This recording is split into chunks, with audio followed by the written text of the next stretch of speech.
Sementara, terdapat jutaan usaha mikro, kecil, dan menengah, atau yang biasa kita sebut UMKM.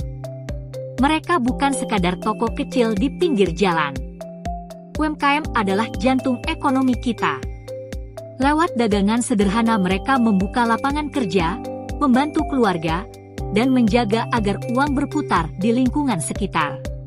Di video ini, kita akan mengupas satu hal penting, bagaimana lingkungan usaha, dari infrastruktur, persaingan, hingga regulasi, mempengaruhi semangat kerja para pemilik UMKM. Yuk, simak bersama.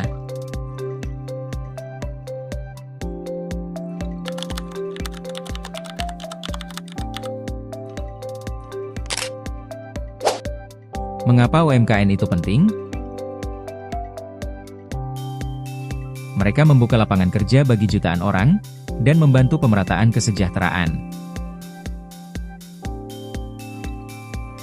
Mereka membuka lapangan kerja untuk jutaan orang dari berbagai kalangan, mulai dari pedagang kecil, tukang jahit, penjual makanan, hingga usaha rumahan lainnya.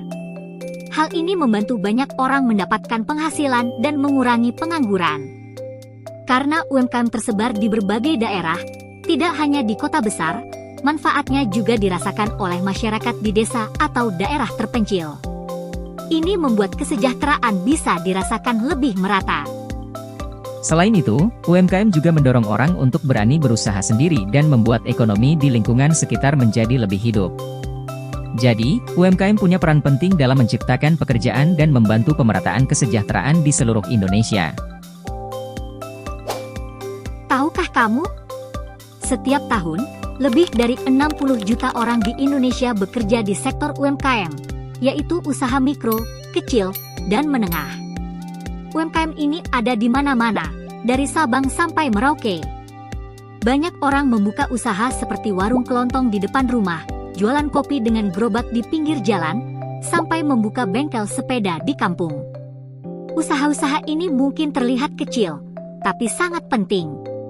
Mereka membantu banyak keluarga untuk tetap bisa makan, menyekolahkan anak, dan menjalani hidup yang lebih baik. Selain itu, UMKM juga membuat ekonomi daerah jadi lebih hidup, karena uang berputar di lingkungan sekitar. Jadi walaupun sederhana, peran UMKM sangat besar untuk kehidupan masyarakat dan pertumbuhan ekonomi Indonesia. Lebih hebatnya lagi, UMKM menyumbang sekitar 14% dari produk domestik bruto Indonesia. PDB adalah total nilai semua barang dan jasa yang dihasilkan di negara kita dalam setahun. Jadi, kalau kita bayangkan setiap 7 rupiah yang dihasilkan oleh ekonomi Indonesia, 1 rupiahnya berasal dari usaha-usaha kecil seperti warung makan, toko kelontong, usaha kerajinan tangan, bengkel, dan lainnya. Ini menunjukkan betapa besar kontribusi UMKM bagi perekonomian kita. Walaupun skalanya kecil, jumlahnya sangat banyak dan tersebar di seluruh Indonesia. Mereka bekerja keras setiap hari dan tanpa kita sadari, mereka ikut membangun kekuatan ekonomi negara.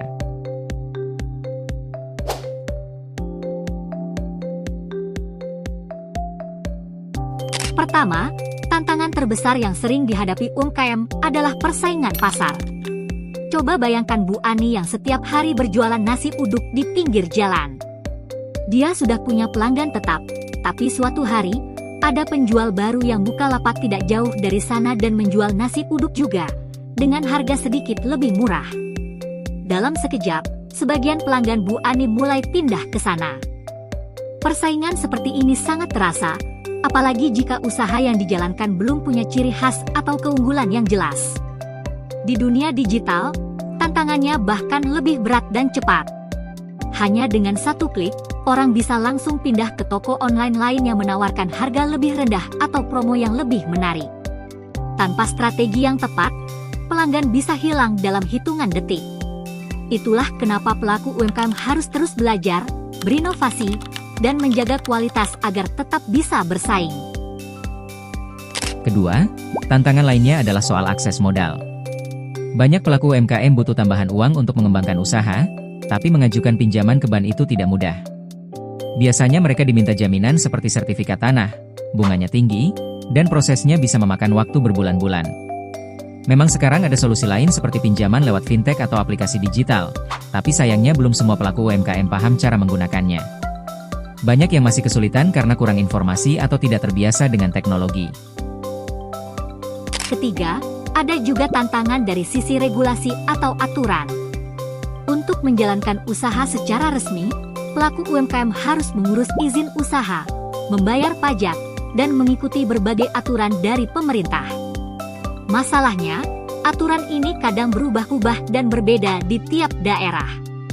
Misalnya, saat seorang pelaku UMKM sedang merencanakan perluasan usaha, tiba-tiba muncul aturan baru yang menghambat. Akhirnya, rencana harus dibatalkan. Hal-hal seperti ini bisa membuat pelaku usaha merasa lelah, bingung, bahkan kehilangan semangat untuk terus berkembang. Saat kondisi lingkungan usaha sedang sulit, seperti jalanan rusak, listrik sering padam, atau koneksi internet lemot, semangat para pelaku UMKM bisa turun drastis. Ibarat jarum motivasi, perlahan-lahan bergerak ke zona merah. Dalam kondisi seperti ini, banyak pemilik usaha kecil merasa frustrasi, kehilangan semangat, bahkan ada yang sampai putus asa karena merasa usahanya jalan di tempat. Tapi sebaliknya, kalau fasilitas mendukung, misalnya jalanan bagus, listrik stabil, internet lancar, dan akses modal mudah, maka semangat mereka bisa langsung naik. Jarum motivasi pun bergerak ke zona hijau. Di saat seperti itu, ide-ide baru bermunculan, kreativitas meledak, dan pelaku UMKM jadi lebih percaya diri untuk berkembang dan bersaing. Fasilitas yang baik benar-benar bisa jadi bahan bakar utama untuk mendorong kemajuan usaha. Menurut Abraham Maslow, motivasi kita itu seperti tangga yang harus didaki langkah demi langkah, dan hal yang sama berlaku bagi para pelaku UMKM. Yang pertama adalah fisiologis. Pelaku UMKM butuh omset minimal untuk makan, minum, dan tempat tinggal sehari-hari. Yang kedua adalah keamanan. Arus kas lancar dan tabungan memberi kepastian finansial agar usaha tak mudah goyah. Yang ketiga adalah sosial. Dengan fondasi keuangan kuat, mereka bisa membangun relasi bisnis dan dukungan komunitas. Yang keempat adalah penghargaan. Testimoni positif dan reputasi baik meningkatkan kepercayaan diri. Yang kelima adalah aktualisasi diri. Saat semua kebutuhan sebelumnya terpenuhi, pelaku UMKM dapat berinovasi dan mewujudkan visi besar. Menurut Herzberg, ada dua jenis faktor yang memengaruhi kepuasan kerja. Yang pertama, higiene factors, seperti gaji, kondisi tempat kerja, dan hubungan antar rekan, jika buruk, akan menimbulkan ketidakpuasan. Yang kedua, motivators yaitu suatu pencapaian, tanggung jawab, dan peluang berkembang, justru yang membuat semangat benar-benar melonjak. Dalam konteks UMKM, lokasi usaha, akses modal, dan dukungan regulasi termasuk higiene factors yang harus dipenuhi agar tidak ada ketidakpuasan. Setelah itu, motivator seperti kesempatan pelatihan, sertifikasi produk, atau penghargaan lokal akan menambah semangat. Menurut David S. Satwenke High Pronunciation Cleland, ada 3 kebutuhan utama yang memotivasi pelaku UMKM. Kebutuhan pertama adalah pencapaian.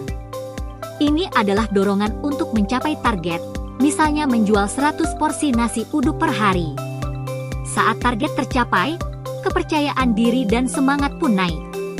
Kebutuhan kedua adalah afiliasi, yaitu keinginan untuk diterima dan bergaul dalam suatu kelompok, seperti komunitas UMKM online tempat berbagi pengalaman dan dukungan. Kebutuhan ketiga adalah pengaruh.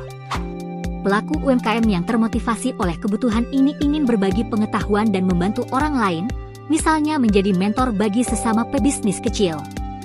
Lingkungan yang menyediakan pelatihan pencapaian, grup diskusi, atau program beasiswa wirausaha akan membantu memenuhi ketiga kebutuhan ini, sehingga motivasi pelaku UMKM bisa bertahan lebih lama.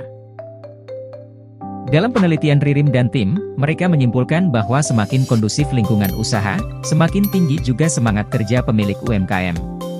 Hal ini menegaskan bahwa intervensi di lapangan, mulai perbaikan fasilitas, hingga program pembiayaan, adalah investasi penting untuk menjaga semangat. Untuk memaksimalkan peluang sukses UMKM, pertama-tama pilih lokasi yang strategis, tempat ramai, dekat akses transportasi dan pasar, agar lebih mudah dijangkau pelanggan. Kedua, manfaatkan pembiayaan digital. Pelajari aplikasi fintech yang menawarkan pinjaman modal cepat dengan biaya rendah, sehingga dana usaha selalu tersedia saat dibutuhkan. Terakhir, bangun komunitas dan jejaring dengan bergabung di forum UMKM, mengikuti pelatihan, dan saling berbagi pengalaman. Dukungan moral dan peluang kolaborasi dari rekan sejawat akan memperkuat usaha kamu. Ingat, lingkungan yang mendukung adalah kunci agar semangat kerja terus menyala. Mari dukung dan beli produk UMKM lokal, karena bersama, kita kuat.